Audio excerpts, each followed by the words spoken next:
মাশাআল্লাহ। এটা কয় নম্বর গাভী ভাই? 4 নাম্বার। 4 নম্বর না? এটা দুধ আনুমানিক কয় লিটার হয় আমাদের?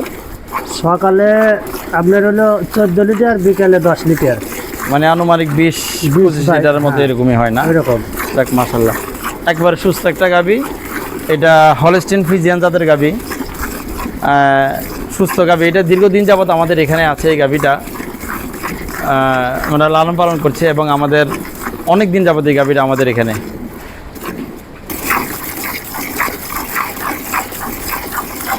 আসলে দুধ এমন একটা খাবার, যে খাবারের পুষ্টিগুণ সম্পর্কে আল্লাহ তাআলা কোরআনেও বলেছেন, বহু হাদিস বর্ণিত আছে।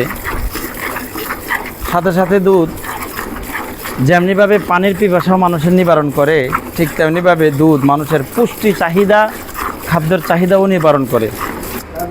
আমার বাসার দৈনন্দিন খাবারের তালিকায় লবণটা যেমন অপরিহার্য, তো ঠিক তেমনিভাবে আমার বাচ্চারা, পরিবারের অন্যান্য সদস্যরাও দুধটাকে এমন অপরিহার্য করে নিয়েছে। দুধ ছাড়া যেন কোনো বেলাই খাবার চলে না। যে কোনো খাবারের সাথে, যেটার সাথে উপযোগী, দুধটা ব্যবহারই করি। আর রাত্রে ঘুমানোর আগে তো 1 গ্লাস দুধ পিওর 1 চামচ মধু দিয়ে না খেলে যেন ঘুমিয়ে হয় না।